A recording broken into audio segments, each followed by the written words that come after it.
رب اعوذ بک من همزات الشیاطین واعوذ بک رب ان یحضرون بسم اللہ الرحمن الرحیم الحمد للہ وسلام علی عبادہ الذین اصطفى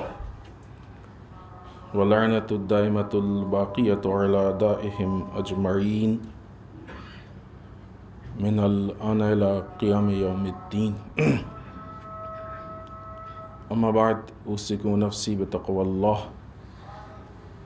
وقال علی بن ابی طالب علیہم الصلاۃ والسلام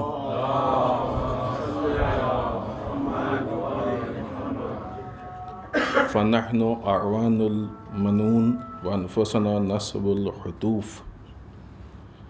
فمن این نرجو البقاء۔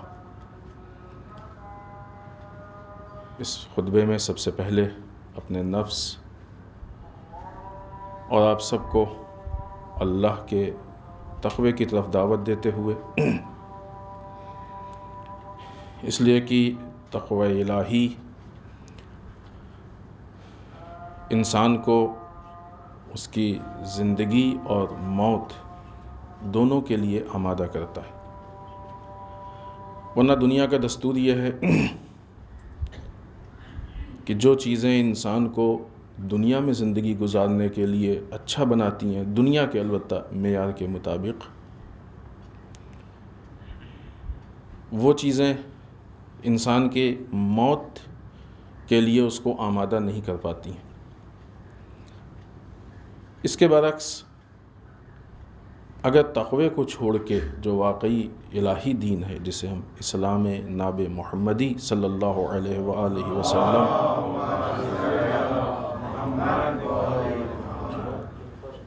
کہتے ہیں، اس کو چھوڑ کے جتنی چیزیں بھی یہ کہی جاتی ہیں کہ آخرت کے لیے ہیں، دین ہیں، ان میں سے کوئی چیز ایسی نہیں ہے کہ جو انسان کی دنیا کو سنوارے۔ اور چونکہ واقعی دین نہیں ہے، واقعی الہی سسٹم نہیں ہے، اس لیے یہ بھی یقین ہے کہ وہ چیزیں آخرت بھی نہیں سنوار سکتی۔ آخرت کا معاملہ اہم بھی ہے اور اس پہ غور و فکر کی بھی اس لیے ضرورت ہے کہ اگر ہم کسی کے بھی کہنے پہ اپنی آخرت کو اس کے حوالے کر دیں گے یا آخرت کی آمادگی کو، اور پھر جب وہاں پہنچ کے ہم کو معلوم ہوا کہ جو ہم کو رہنمائی کی گئی تھی وہ غلط تھی، تو اب وہاں سدھار کا موقع نہیں ہے، جو ہو گیا وہ ہو گیا۔ لہٰذا دین اسی لیے اللہ نے قرآن مجید میں بھی اور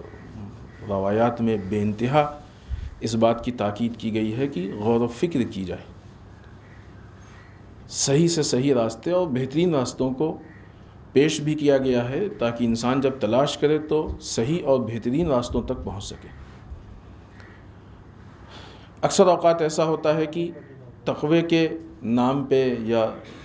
دین کے نام پہ ایسی چیزیں ہمارے سامنے آتی ہیں کہ جو در واقع واقعی دین نہیں ہے۔ انسان دنیا میں بعض اوقات 4 پیسے کا کوئی سامان خریدتا ہے تو اس کے بعد کے جو حالات ہیں اس پہ غور و فکر کرتا ہے، کتنا چلے گا، کتنی لائف ہے اس کی، گارنٹی ہے، وارنٹی ہے، پھر اس کے بعد سروس کیسی ہے، بعد میں کچھ ہو جائے تو کیا ہے، ان ساری چیزوں پہ غور کرتا ہے کہ جو چیز خریدنے والے کو بھی معلوم ہے اور بیچنے والے کو بھی معلوم ہے کہ آج نہیں تو کل تو یہ خراب ہو جائے گی اور فنا ہو جائے گی اور نہیں چلنے والی ہے۔ لیکن وہ دین کہ جو ہماری دنیا کا بھی ذمہ دار ہے اور آخرت کا بھی ذمہ دار، اکثر اوقات جو دیکھنے میں آتا ہے تعجب ہوتا ہے کہ انسان کبھی بھی کہیں بھی کسی سے بھی کیسے بھی دین کے نام پہ کچھ آئے تو لے لیا، خود ظاہر سی بات ہے اسی چیزیں قانون پروردگار نہیں بن سکتی، تقوی الہی نہیں بن سکتی جب تک ہم کو اعتبار نہ ہو اور یقین نہ ہو کہ یہ واقعی قانون پروردگار ہے۔ لہٰذا غور و فکر، نہ یہ کہ مثلا ہم کو ایسا لگتا ہے، ہمیں صحیح لگتا ہے، ہمارے حساب سے صحیح ہے، لوگ یہ کہتے ہیں، اکثریت یہ کہتی ہے، اتنے سارے لوگ یہ کہتے ہیں۔ خود ان میں سے کوئی بھی چیز کسی بھی معاملے کے صحیح یا غلط ہونے کے لیے دلیل نہیں ہو سکتی ہے، ان میں سے کوئی بھی عقلی دلیل نہیں ہے۔ تقوی الہی اللہ کی طرف سے بھیجا ہوا جو واقعی دین ہے وہ ہے، نہ یہ کہ اس کے مقابلے میں لوگوں کے ذہنوں سے بنایا ہوا دین، کلچر کا بنایا ہوا دین، رسومات کا بنایا ہوا دین، آبائی دین، لوگوں کے اپنے مفاد و منافع کے لیے بنایا ہوا دین، اپنے فائدے اٹھانے کے لیے۔ ان میں سے کوئی بھی دین تقوی الہی کا مصداق نہیں ہوگا۔ وہ دین کی جو صرف اور صرف اللہ کی طرف سے آیا ہے، قانون پروردگار۔ لہٰذا تقوی الہی کو اپنانے کے لیے ہمیں اپنی عقلوں کو اور فکروں کو اتنا سائیکل اتنا تیز کرنا پڑے گا کہ ہم صحیح طریقے سے صحیح دین کو حاصل کر سکیں۔ پھر اب جب یہ دین حاصل کریں گے تو یہ وہ دین ہوگا کہ جو ہم کو دنیا میں بھی کامیاب کرے گا اور آخرت میں بھی کامیاب کرے گا، ورنہ باقی جو دین ہے وہ دنیا میں بھی کامیاب نہیں کریں گے ہم کو، اور ہو سکتا ہے کہ جب آخرت میں پہنچیں تو وہاں بھی معلوم ہو کہ بھائی جس پہ آپ نے عمل کیا یہ دین نہیں تھا۔ آپ کے سامنے راستے تھے صحیح دین اپنانے کے، آپ کے سامنے راستے تھے صحیح دین ڈھونڈنے کے، آپ نے اس کو چھوڑ کے اس غلط راستے کو اپنایا۔ اس وقت ہمارے پاس پھر سدھار کا کوئی بھی چارہ نہیں ہوگا۔ آئیے امیر المومنین مولائے متقیان حضرت علی بن ابی طالب علیہ الصلاۃ والسلام کا وہ کلمہ قصار کی جس پہ مسلسل گفتگو چل رہی ہے، 6 پوائنٹس تھے، آج 5ویں پوائنٹ پہ ہم لوگ بات کر رہے ہیں۔ پہلے ہم پورے کلمے کا ترجمہ آپ کی خدمت میں پیش کر دیں تاکہ وہ باتیں ذہن میں آ جائیں۔ امام فرماتے ہیں کہ انسان اس دنیا میں وہ نشانہ ہے کہ جس پر موت اپنے تیر چلاتی رہتی ہے اور وہ مصائب کی غارت گری کا نشانہ بنا رہتا ہے۔ یہاں کہ ہر گھوٹ پہ اچھو یا ٹھسکا جو بھی آپ کی زبان میں ہے، یہاں پہ ہے ہر گھوٹ پہ اچھو یا ٹھسکا ہے اور ہر لقمہ گلے میں ایک پھندا ہے۔ انسان ایک نعمت کو حاصل نہیں کرتا مگر یہ کہ دوسری نعمت اس کے ہاتھ سے نکل جاتی ہے، اور زندگی کے ایک دن کا استقبال نہیں کرتا، یوں کہا جائے کہ ایک دن میں داخل نہیں ہوتا مگر یہ کہ دوسرا دن ہاتھ سے نکل جاتا ہے۔ آج جس جملے پہ گفتگو ہونی ہے وہ یہ کہ ہم موت کے مددگار ہیں، ہم خود موت کے مددگار ہیں اور ہمارا نفس ہلاکت کا نشانہ ہے۔ ہم کہاں سے بقا کی امید کریں؟ چھٹا پوائنٹ اس کا کہ جب کہ شب و روز کسی عمارت یا شرف یا جو ہمارا ایک کردار ویلوز ان کو اونچا نہیں کرتے ہیں مگر یہ کہ حملہ کر کے اسے منہدم گرا دیتے ہیں، خراب کر دیتے ہیں، اور جسے بھی ہم اکٹھا کرتے ہیں اسے بکھیر دیتے ہیں۔ در واقع مولا کائنات نے اپنے اس کلمے میں، اس حکمت میں جو دنیا کا واقعی چہرہ ہے، جو حقیقی چہرہ ہے، اس کو ہمارے سامنے پیش کیا ہے کہ جس دنیا کے پیچھے ہم سب کچھ چھوڑتے ہیں، برباد کرتے ہیں، دین، آخرت، عاقبت، اللہ، سب کچھ، البتہ اس میں غور و فکر کی ضرورت ہے۔ بعض اوقات انسان کو ایسا محسوس ہوتا ہے کہ ہم دین و دنیا دونوں کو لے کے چل رہے ہیں۔ خب دین و دنیا اس وقت، حقیقت بھی یہی ہے کہ دین و دنیا دونوں ساتھ چلتے ہیں، لیکن اس وقت ساتھ چلتے ہیں کہ جب دین کی روشنی سے دنیا لی جائے، دین کے راستے سے دنیا لی جائے۔ الگ سے اگر دنیا لی جائے پھر اس کا انسان، جیسے کوفے والے چاہ رہے تھے، امام حسین علیہ السلام کو خط بھی لکھا، محبت کا دعویٰ بھی کیا، لیکن دوسری طرف سے دنیا کی وجہ سے وہ قیام انہوں نے نہیں کیا، کھڑے نہیں ہوئے، احتجاج نہیں کیا۔ ان کے حساب سے دین و دنیا دونوں ان کے نہیں تھے، نہ ان کے پاس دین تھا نہ ان کے پاس دنیا تھی۔ ہمارے روزمرہ کے معاملات میں بھی ایسی بہت ساری چیزیں ہیں جہاں پہ ہم کو ایسا لگتا ہے کہ دین و دنیا دونوں لے کے چل رہے ہیں۔ نہیں، جب تک دنیا دین کے راستے سے نہیں ہوگی اس وقت تک دونوں چیزیں بیلنس نہیں ہو سکتی ہیں۔ لہٰذا وہ دنیا کی جس کے لیے انسان اتنا پریشان رہتا ہے، حتیٰ بعض اوقات دنیا کے لیے آپسی رشتوں پہ اثر پڑ جاتا ہے، باپ بیٹے کے رشتے پہ، ہسبینڈ وائف کے رشتے پہ، بھائی بھائی کے رشتے پہ، بھائی بہن کے رشتے پہ، نزدیک ترین رشتے ماں بیٹے کے رشتوں پہ اثر پڑتا ہے دنیا کے معاملات میں آنے کے بعد۔ تو مسئلہ یہ ہے کہ جس دنیا کے لیے اتنا سب کچھ انسان چھوڑ رہا ہے یا قربان کر رہا ہے، اس دنیا کی حقیقت کیا ہے؟ وہ دنیا ہمارا کس حد تک ساتھ دے سکتی ہے اور کس حد تک ہمارے ساتھ ہے؟ اس جملے میں امام ارشاد فرماتے ہیں کہ ہم خود موت کے مددگار ہیں۔ دو چیزیں ہیں۔ ایک امام نے فرمایا کہ اعون المنون، موت کے مددگار، ہم خود موت کے مددگار۔ دوسری نصب الحتوف، اور یعنی ہم وہ ہیں کہ جہاں پہ ہر طرح کی نابودی یا ہر طرح کی خرابی کا نشانہ بنے ہوئے ہیں، ہر طرح کی وبا، مصیبت، یا یوں کہا جائے کہ ہلاکت، ان چیزوں کا نشانہ بنے ہوئے۔ تو جہاں پہ انسان کا نفس اس اعتبار سے ہو کہ وہ خود موت کا مددگار ہو، موت کی مدد کرے وہ، اور جہاں دوسری طرف انسان ان حالات میں ہو کہ وہ جو نابودی کے عوامل ہیں، جو چیزیں ہیں جس کی وجہ سے انسان نابود ہوتا ہے، خود ان چیزوں سے گھرا ہوا، پھر ایسی صورت میں امام کہتے ہیں کہ کیسے ہم اس بات کی تمنا کر سکتے ہیں کہ ہم باقی رہ جائیں، یا ہم کس طریقے سے اپنے باقی رہنے کی امید رکھ سکتے ہیں؟ کہاں سے ہم یہ امید رکھیں گے کہ ہم باقی رہ جائیں؟ اہم ترین مسئلہ دنیا کو لے کے ہمارا یہ ہے کہ دنیا کا اور ہمارے بیچ میں جو رشتہ ہے، اس واقعی رشتے کو ہم نہیں سمجھ پاتے۔ جس حد تک ہمارا دنیا سے اٹیچمنٹ ہونا چاہیے، اگر اتنا اٹیچمنٹ ہے تو یہ دنیا واقعی بہت مفید چیز ہے۔ بعض اوقات وہ رشتہ کم ہو جاتا ہے، بعض اوقات زیادہ ہو جاتا ہے۔ بعض لوگ دنیا میں ہیں کہ دنیا میں رہ کے وہ تارک دنیا بن جاتے ہیں، دنیا ترک کر دیتے ہیں، یہ نہیں، وہ نہیں، وہ نہیں، وہ نہیں، ایک دم الگ کنارہ کشی، گوشہ نشینی، معاشرے سے الگ۔ اس لیے دنیا نہیں خلق کی اللہ نے کہ دنیا کو چھوڑ دے، اس لیے اللہ نے دنیا خلق کی ہے کہ ان نعمتوں سے انسان فائدہ اٹھائے۔ یہ نعمتیں انسان کے لیے خلق کی گئی ہیں، ان نعمتوں کو چھوڑ کے انسان کچھ نہیں کرے گا۔ بہت سارے وسائل ہیں، ذرائع ہیں کہ جو انسان کو کمال تک پہنچاتے ہیں، مددگار ہیں انسان کے لیے۔ دوسری طرف سے مسئلہ ہوتا ہے کہ انسان دنیا سے اتنا زیادہ اٹیچ ہو جاتا ہے کہ ایسا لگتا ہے کبھی چھوٹے گا ہی نہیں، کبھی اس کو موت آنی ہی نہیں ہے۔ لہٰذا بس ہر وقت اس کی فکر میں، اس کے ذہن میں دنیا، کس طریقے سے ہم دنیا کو جمع کر لیں، کسی طریقے سے دنیا کو لے لیں، کس طریقے سے۔ ایسے موقع پہ انسان اپنے اس رشتے کی نزاکت کو محسوس کرے۔ ہم وہ ہیں اس دنیا میں کہ جہاں ایک طرف سے ہم خود موت کی مدد کر رہے ہیں، ایک طرف سے جو ہلاکت کے ذرائع ہیں، جو چیزیں ہیں، عوامل ہیں کہ جن سے انسان ہلاک ہوتا ہے، ان سے ہم گھرے ہوئے ہیں، کہیں سے بھی ہمارے پاس آ سکتی ہے۔ پھر ہم کیسے اس بات کی امید کر سکتے ہیں کہ ہم باقی رہ جائیں گے؟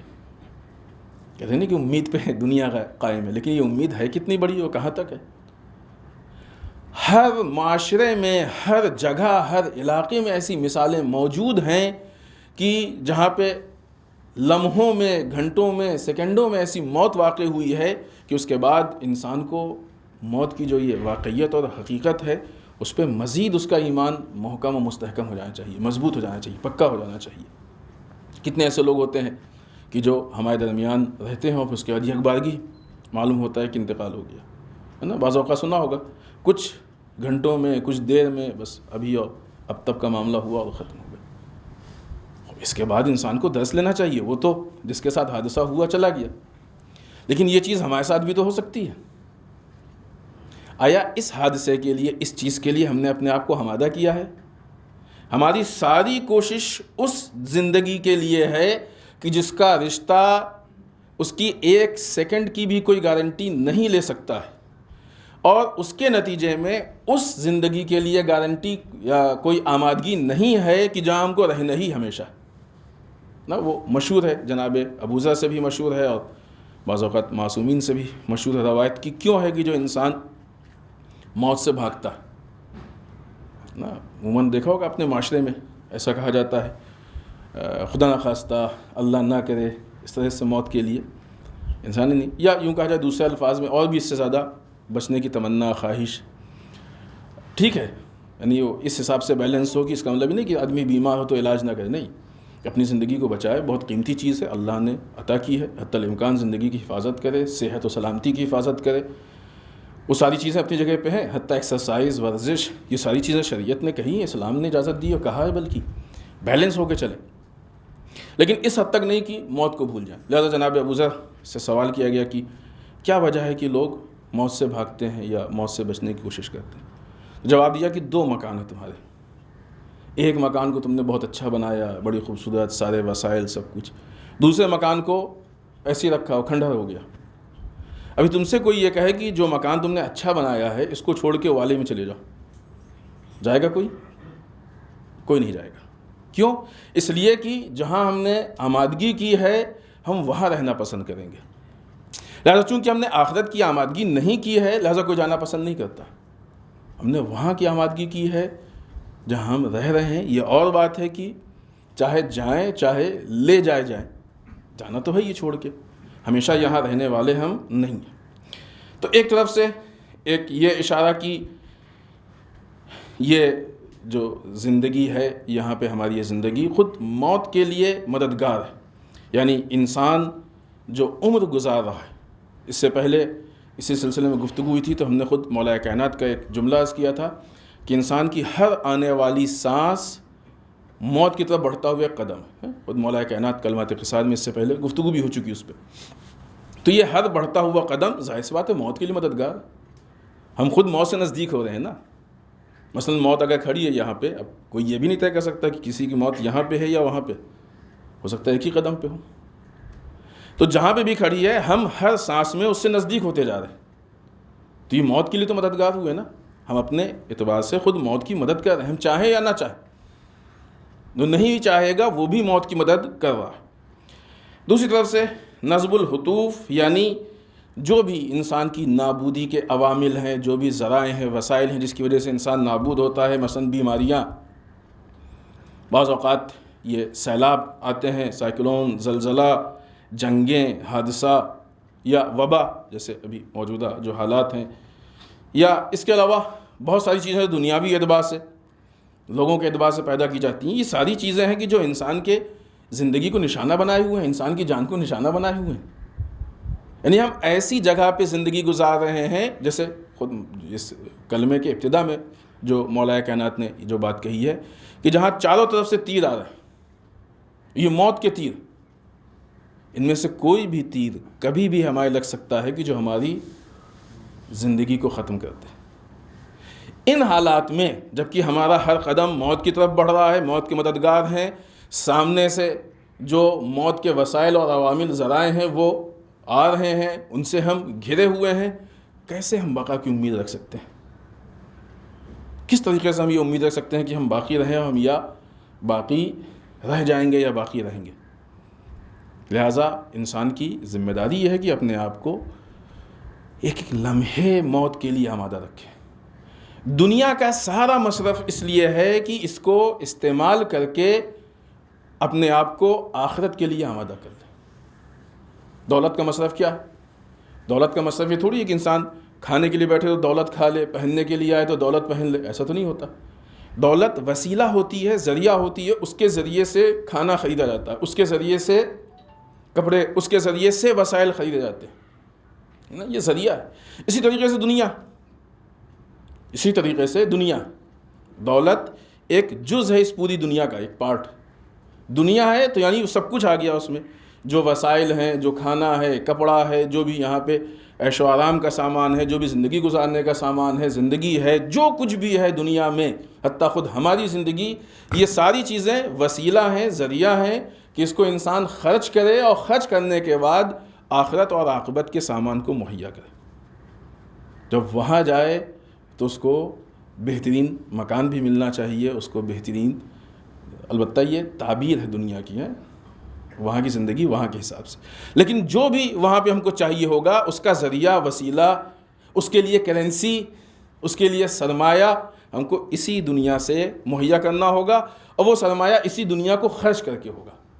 لہذا انسان کی عقل مندی اس پہ ہے، کہ وہ اس دنیا کو یا اس زندگی کو کس راستے میں خرچ کرتا ہے۔ جس راستے میں خرچ کرے گا اس کے اعتبار سے اس کی آخرت اور عاقبت کی آمادگی ہوگی۔ بسم اللہ الرحمن الرحیم، انا اعطیناک الکوثر فصل لربک وانحر ان شانئک هو الابتر۔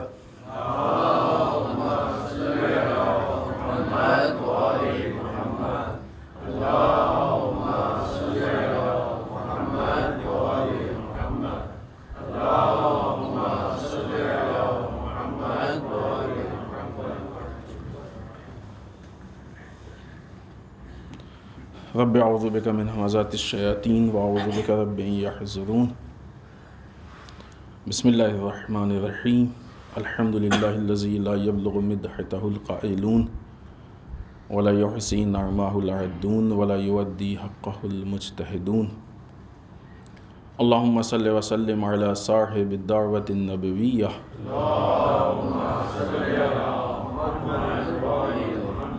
وصولۃ الحیدریہ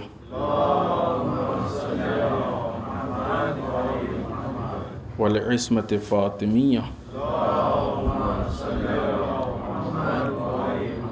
والحلم الحسنیہ والشجاعۃ الحسینیہ والعبادۃ السجادیہ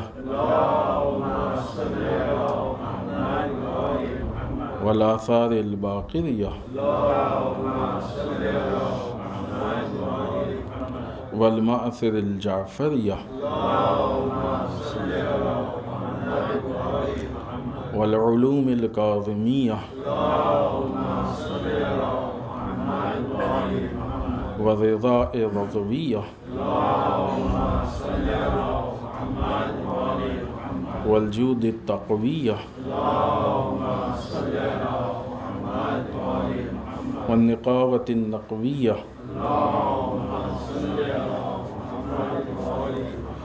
والہیبۃ العسکریہ والغیبۃ الہیہ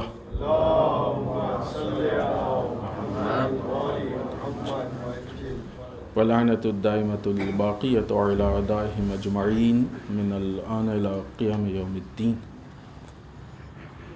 اما بعد، اس دوسرے خطبے میں ایک بار پھر اپنے نفس اور آپ سب کو اللہ کے تقوی کی تاکید کرتے ہوئے اس ہفتے کے مناسبات میں سب سے پہلی مذہبی اور اہم ترین مناسبت آنے والی 20 جمادی الثانیہ بعثت الرسول خاتون جنت حضرت صدیقہ طاہرہ فاطمۃ الزہرا سلام اللہ علیہا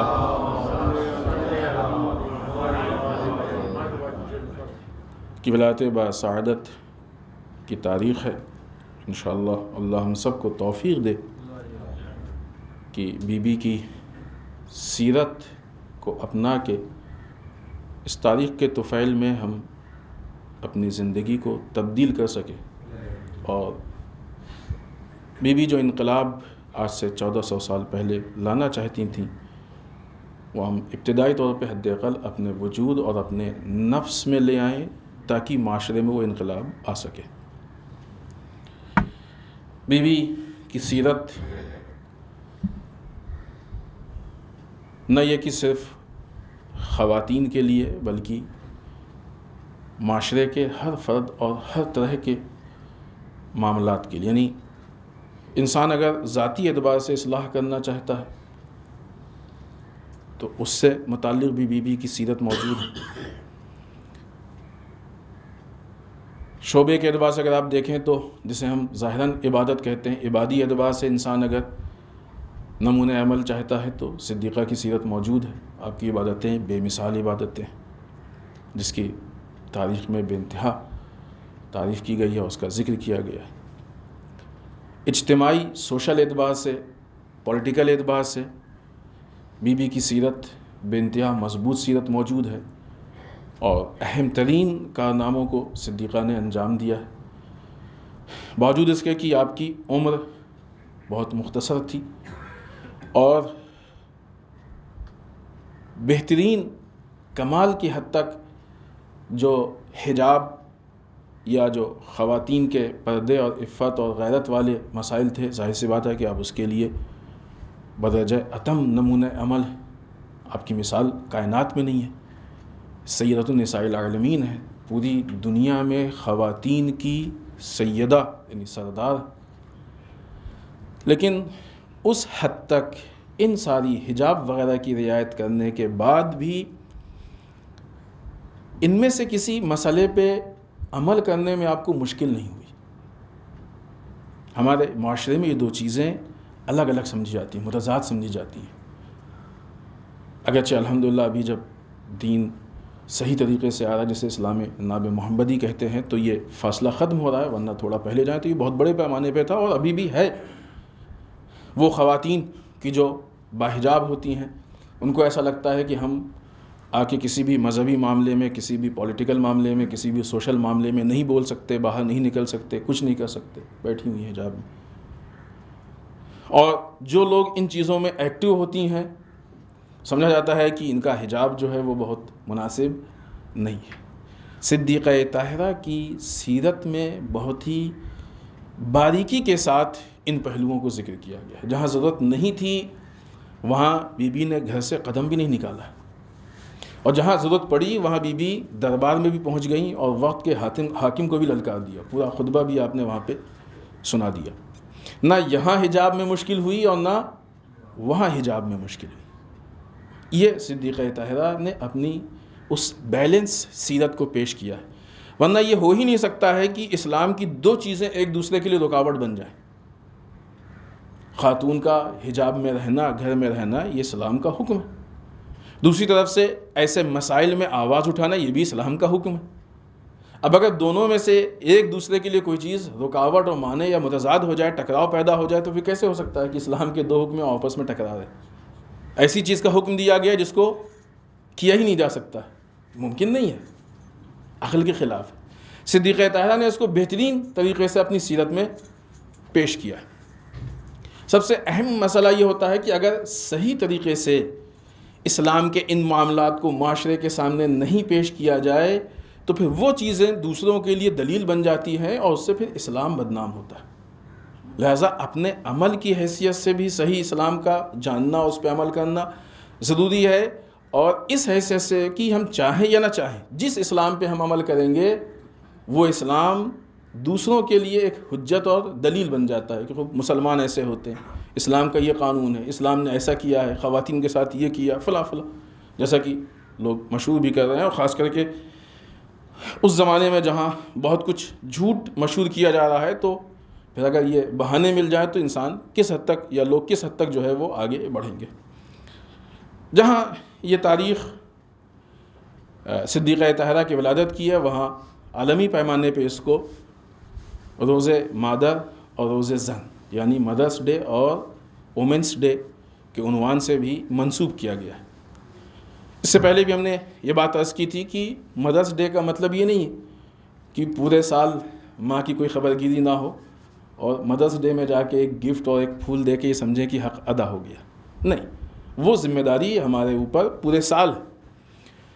مدرس ڈے اس لیے ہے کہ ہم بیٹھ کے غور کریں کہ اگر ہم سے جانے انجانے میں کوئی کمی رہ گئی ہے، کوئی نقص رہ گیا ہے، یا اور موجودہ زمانے حالات کے اعتبار سے کیا بہتر طریقے سے ہم اپنے ماں کی خدمت کر سکتے ہیں، ماں سے بہترین جو رابطہ اور رشتہ ہے، صلہ رحم ہے، اس کو برقرار کر سکتے ہیں، جو کر رہے ہیں اس سے کیا بہتر کر سکتے ہیں، معاشرے میں جو یہ پرابلمس ہیں ان کے حل کے لیے کیا راستہ ہے. ان چیزوں پہ فکر کریں اور اس کو بہتر سے بہتر بنانے کی کوشش کریں. بالخصوص اس دن جا کے ماں کا ایک خاص خیال رکھا جائے. اس طریقے سے وومنس ڈے، خواتین کے حقوق، ان کی زندگی، ان کی رسپیکٹ، ان کی عزت، خاص کر کے اس زمانے میں جبکہ عورت کی عزت کے نام پہ اس کو ذلیل کیا جا رہا، عورت کی آزادی کے نام پہ اس کو غلام بنایا جا رہا. اس زمانے میں زیادہ اہم ہے کہ عورت کی آزادی پہ گفتگو کی جائے، صحیح مفہوم عورت کی آزادی کا پیش کیا جائے، عورت کی عزت کا، رسپیکٹ کا جو صحیح مفہوم ہے وہ پیش کیا جائے. کسی کو بھی بے حجاب کر کے کہتے ہیں، ابھی ایک واقعہ بھی آگے ہم انشاءاللہ بیان بھی کریں گے، کسی کو بے حجاب کر کے پھر یہ کہتے ہیں کہ یہ ان کی رسپیکٹ ہے نا. اتنے ہی لباس مرد پہن لے تو توہین سمجھی جاتی ہے، بے عزتی سمجھی جاتی ہے، عورت پہن لے تو اس کو عزت سمجھی جاتی ہے۔ یہ تو عورت کو بیوقوف بنانا ہے۔ لہٰذا وومنس ڈے یعنی خواتین کے حقوق پہ غور و فکر ہو، اس پہ گفتگو ہو۔ بالخصوص اس تاریخ میں یہ چیزیں اس لیے اہم ہیں کہ صدیقہ طاہرہ حضرت فاطمہ زہرا سلام اللہ علیہا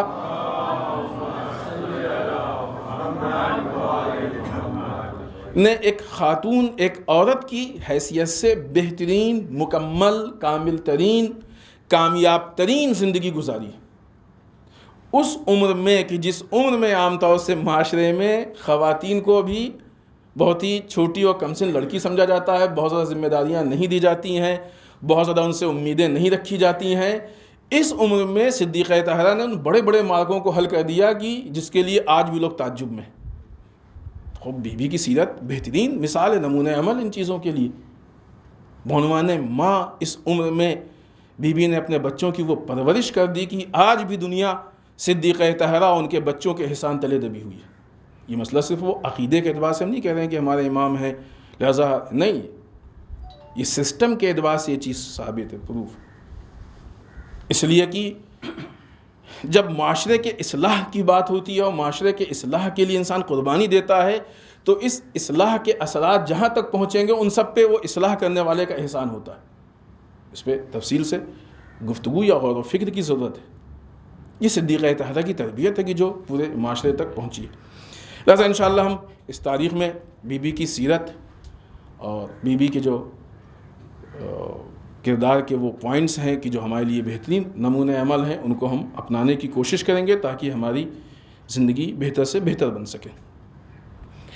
وہ حجاب سے متعلق مسئلہ فرانس کا ہے کہ جہاں پہ ظاہر سی بات ایک چیز دیکھی جا رہی ہے کہ جو مغربی کلچر وہاں پہ پتہ نہیں کیوں مغربی کلچر عورت کو کم لباس اور بے حجاب دیکھنا چاہتا ہے، اور عجیب بات ہے کہ اس کو عورت کی آزادی یا جھوٹی عزت ان کے حساب سے وہ اسی میں نظر آتی ہے کہ وہ بے حجاب ہو یا کم لباس ہو، اس لیے ان کو حجاب برداشت نہیں ہوتا۔ فرانس میں عموماً جو زندگی ہے اس میں حجاب پہ جو پابندی تھی لگی ہوئی تھی وہ اپنی جگہ پہ ہے، لیکن ابھی تک وہاں پہ کھیل کے میدان میں حجاب نہیں تھا۔ ابھی فرانس کو وہ بھی برداشت نہیں ہو رہا، جو لڑکیاں وہاں پہ جا کے پرفارم کر رہی ہیں، جو وہاں پہ جا کے کھیل کا مظاہرہ کر رہی ہیں اسکارف میں یا حجاب میں، ان کے لیے فرانسیسی سینٹ میں حجاب پر پابندی کے حق میں ووٹنگ ہوئی، اور اس ووٹنگ کے نتیجے میں وہ طے ہو گیا کہ وہاں پہ حجاب پہ پابندی لگ جائے گی۔ ظاہر سی بات ہے کہ اس ووٹنگ کے بعد اور اس ترمیم کے بعد یقیناً یہ جو قدم اٹھے گا وہ حجاب کے خلاف اٹھے گا۔ فرانس کا بیک گراؤنڈ آپ کو معلوم ہے کہ فرانس ان ملکوں میں ہے کہ جہاں اسلاموفوبیا کی بہت خطرناک حد تک سازش کی جا رہی ہے، اس کو پھیلایا جا رہا ہے اور مسلسل مسلمانوں کو یا اسلام کو نشانہ بنایا جا رہا ہے۔ دیکھیں یہ مسئلہ مغربی ممالک کے لیے، مغربی تہذیب کے لیے اس لیے بہت اہم تھا کہ ان کی ایک بہت اہم سازش یہ ہے کہ حجاب یا دینداری ان جوان لڑکوں اور لڑکیوں کا کام ہوتا ہے کہ جو دنیا سے بہت زیادہ ہم آہنگ نہیں ہوتے ہیں، دنیا سے بہت زیادہ ساتھ نہیں چلتے ہیں، تھوڑا بیکورڈ ٹائپ کے ہوتے ہیں۔ ایسی صورت میں اگر کوئی لڑکی حجاب میں میدان میں جائے گی اور کھیلے گی تو وہ عملاً یہ ثابت کرے گی کہ حجاب کے ساتھ ہم بیکورڈ نہیں ہیں، یا یہ ثابت کرتے ہیں کہ حجاب قید میں رکھتا ہے، آزاد نہیں رکھتا ہے۔ اب ایک خاتون اگر حجاب میں جا کے کھیلے گی ایک لڑکی تو یہ ثابت کرے گی کہ جس طریقے سے تم بے حجاب ہو کے یہاں پہنچی ہو ویسے ہی ہم حجاب میں رہ کے یہاں پہنچے، لہٰذا ہم کو حجاب نے روکا نہیں ہے، حجاب نے قید میں نہیں رکھا ہے۔ جتنی آزادی تم کو بے حجابی میں ملی ہے اتنی ہی آزادی ہم کو حجاب میں، بلکہ شاید یقیناً زیادہ ملی ہے، کیونکہ حجاب ہے یہ آزادی کے لیے۔ یہ بات ہم نے یہیں پہ عرض کیا ہے کہ اگر اسلام میں قید ہوتے اور آزادی نہ ہوتی تو حجاب کا تصور ہی نہیں تھا۔ حجاب ہے ہی اسی لیے کہ خاتون ایک حفاظت کے ساتھ اپنے گھر سے نکل سکے، جس طریقے سے بڑے لوگوں کے لیے VIP کے لیے سیکورٹی ہوتی ہے، خاتون کی سیکورٹی اس کا حجاب، یہ ہے ہی آزادی کی دلیل۔ حجاب کا وجود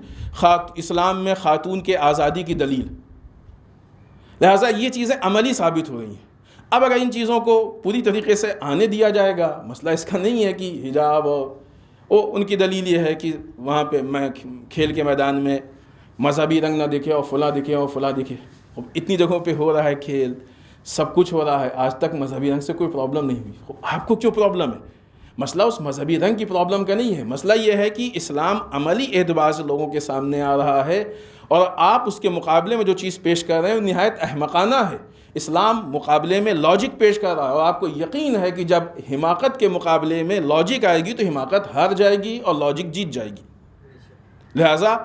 اب آپ پابندی لگا رہے ہیں کہ لاجک لوگوں کے سامنے نہ آنے پائے، لیکن دنیا کا دستور یہ رہا ہے کہ جب جب لاجک پہ، عقل پہ، حق پہ پابندی لگایا گیا ہے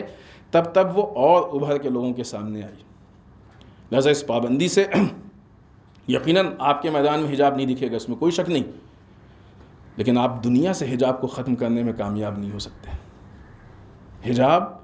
انسانیت کے جو نیچر کی ضروریات ہیں ان میں سے، لہذا وہ باقی رہے گا انشاءاللہ۔ اس کے علاوہ جو اس ہفتے کا بہت اہم موضوع ہے، لیکن یہ ہے کہ وقت بالکل نہیں ہے، بہت جلدی سے ہم اس بات کو آپ کی خدمت میں پیش کر دیں۔ پچھلے ہفتے جو یمنی انصار اللہ یا یمن کی طرف سے ایک حملہ کیا گیا اور جس کے نتیجے میں ابوظبی پہ حملہ ہوا اور بعض لوگ اس دنیا سے رخصت ہو گئے، بہرحال جو لوگ رخصت ہوئے ہیں اس پہ افسوس ہے جن کا انتقال ہو گیا ہے، لیکن یہ جو حملہ ہے اس کے پیچھے بہت ساری چیزیں، ایک مکمل بیک گراؤنڈ۔ سب سے پہلی چیز کی یہ ملک جو ہے وہ حالت جنگ میں، حالت جنگ میں یہ ساری چیزیں نارمل ہیں، کوئی بڑی چیز نہیں ہے، لیکن ان سب کے ساتھ ساتھ انصار اللہ تحریک کے سیاسی شعبے کے رکن محمد بخیتی نے العربی چینل کے ساتھ انٹرویو میں یہ بات پیش کی تھی کہ سعودیہ اور امارات کے بیچ میں ایک سودے بازی ہوئی ہے اور اس سودے بازی میں یہ طے پایا ہے کہ سعودی حکام نے یہ وعدہ کیا تھا کہ یمن میں ایک علاقہ ہے شیوا، اس کے سمیت جنوبی یمن کو وہ امارات کو دے دے گا، امارات کے حوالے کر دے گا۔ اس کے بدلے میں امارات کو جس طریقے سے اب تک وہ پورا فوجی پوری طاقت دکھا رہا تھا، زور آزمائی کر رہا تھا، وہ کرتا رہے گا۔ تو ظاہر سی بات ہے کہ میدان جنگ میں مزید بڑھ کے یہ چیز سامنے آئی ہے، تو اس اعتبار سے وہ ایک دفاعی حملہ ہے اور اس دفاعی حملے میں یہ جو چیزیں سامنے آئی ہیں وہ پیش آئی ہیں، اور یہ ایک ہم نے صرف چھوٹی سی مثال دی ہے، ورنہ اس حملے کو لے کے اس کے بیک گراؤنڈ میں اور ایسی بہت ساری چیزیں ہیں۔ حملے کے بعد اس کے بہت سارے دوسرے نتائج بھی سامنے آئے۔ اس حملے سے اسرائیل کو کافی خوف محسوس ہوا ہے، کیونکہ جتنا فاصلہ یمن سے ابوظبی کا ہے تقریباً اتنا ہی فاصلہ یمن سے اسرائیل کا ہے، لہٰذا اس کو ایسا لگ رہا ہے کہ اب ہم بھی خطرے سے باہر نہیں ہیں، اور اسی لیے یعنی اس کے بہت سارے ریئیکشنز بھی سامنے آئے ہیں۔ ٹائمز آف اسرائیل کے مطابق بینٹ نے اپنے خط میں زائنزم ریاست کو مستقبل کے حملوں سے نپٹنے کے لیے سیکیورٹی اور انٹیلیجنس امداد کی پیشکش کی، سیکیورٹی مدد بھی دیں گے اور انٹیلیجنس مدد بھی دیں گے، اور کہا کہ اس نے اپنی ریاست کے سلامتی کے جو بھی ادارے ہیں ان کو یہ ہدایت دی ہے کہ امارات کے ادارے اگر آپ سے کچھ مدد مانگتے ہیں تو آپ ان کی مدد کیجیے۔ لہٰذا اس پہ لوگوں کا نظریہ اور تجزیہ یہ ہے کہ یمنی تیر چلا کس پہ اور لگا کس کو، جہاں حملہ ہوا وہاں کے جو حالات ہیں وہ اپنی جگہ ہیں، لیکن اس کے نتیجے میں جو اسرائیل میں اتھل پتھل مچی ہے وہ ایک الگ مسئلہ ہے۔ اسرائیل کے خود جو امارات کے ساتھ امارات کے ساتھ جو حالات ہیں وہ بھی اندر اندر کافی حد تک بڑھ رہے ہیں، لہٰذا ایک کسی بزم میں اس طرح کی باتیں کہی گئی ہیں کسی سنگر کے ذریعے سے، اور اس کے بول یہ ہیں کہ میں سرنگ کے آخر میں ایک روشنی دیکھ رہا ہوں، کاش تمام عرب امارات کی طرح ہوتے اور اسرائیل سے محبت کرتے اور اسے پانی میں نہ پھینکتے۔ کروڑپتی عربوں سے بہتر کوئی نہیں ہے جو فلسطینی عوام کو یکسر بھول گئے، اور کہا کہ اسرائیل دریائے نیل سے فرات تک باقی رہے گا۔ یہ اس طریقے سے ایک پارٹی میں سنگر کے ذریعے سے ان بول کو پیش کیا جانا اور دوسرے عرب ممالک کو دعوت دیا جانا، خوب اس کے اہداف یا تنقید ہے یا امارات کی تذلیل ہے، چونکہ جس کے طرف سے یہ باتیں ہیں کامیڈی وغیرہ میں بھی اور طنز وغیرہ میں بھی اس کا رول رہتا ہے، تو اس کو ان چیزوں کی پس منظر میں دیکھا جا رہا ہے۔ لیکن یہ ساری اتھل پتھل اس چیز کی طرف جا رہی ہے کہ انسان میڈیا کی، یا یوں کہا جائے کہ یہ ممالک میڈیا کی بنیاد پہ اپنی طاقت کو کتنا بڑا لوگوں کے سامنے پریزنٹ کر دیں، لیکن حقیقت حال وہی ہے کہ جو حزب اللہ نے کہا تھا، حسن نصر اللہ نے کہا تھا کہ اسرائیل مکڑی کے جالے سے زیادہ کمزور ہے۔ آپ دیکھیں نا کہ ایک حملہ ہوا، کتنی دور حملہ ہوا، اس حملے کی ہوا سے اسرائیل ہل گیا ہے کہ نہیں؟ تو لہٰذا یہ بات ثابت ہوتی ہے کہ اسرائیل مکڑی کے جالے سے زیادہ کمزور ہے۔ طاقت مال دولت اور اسلحوں اور اقتدار میں نہیں ہوتی ہے، طاقت نظام میں ہوا کرتی ہے۔ جو لوگ نظام الہی کے ساتھ ہیں وہ ہمیشہ طاقتور ہیں اور رہیں گے، اور جو نظام الہی سے کھلواڑ کر رہے ہیں ان کی نابودی دکھ رہی ہے۔ اسرائیل کی نابودی بھی دکھ رہی ہے، امریکہ کی نابودی بھی دکھ رہی ہے۔ آخر میں بارگاہ پروردگار میں دعا کرتے ہیں پالنے والے ہم سب کو اعمال صالحہ کی توفیق عنایت فرمائے، بہرحال اعمال قبیحہ سے محفوظ رکھے، پالنے والے ہمارے گناہوں کو بخش دے، بہرحال ہمارے مرحومین کو بخش دے، پالنے والے اسلام و مسلمین کی حفاظت فرما، بہرحال دشمنان اسلام کو نیست و نابود کر دے، پالنے والے ہمارے علماء کا سایہ ہمارے سروں پہ باقی رکھ، بہرحال رہبر و مراجع کو طول عمر عنایت فرما، بہرحال ہمارے امام کے ظہور میں تعجیل فرما، ہمیں ان کے اعوان و انصار میں شریک ہونے کی توفیق عنایت فرما۔ ربنا تقبل منا انک انت السمیع العلیم۔ بسم اللہ الرحمن الرحیم۔ قل هو اللہ احد اللہ الصمد لم یلد ولم یولد ولم یکن له کفوا احد۔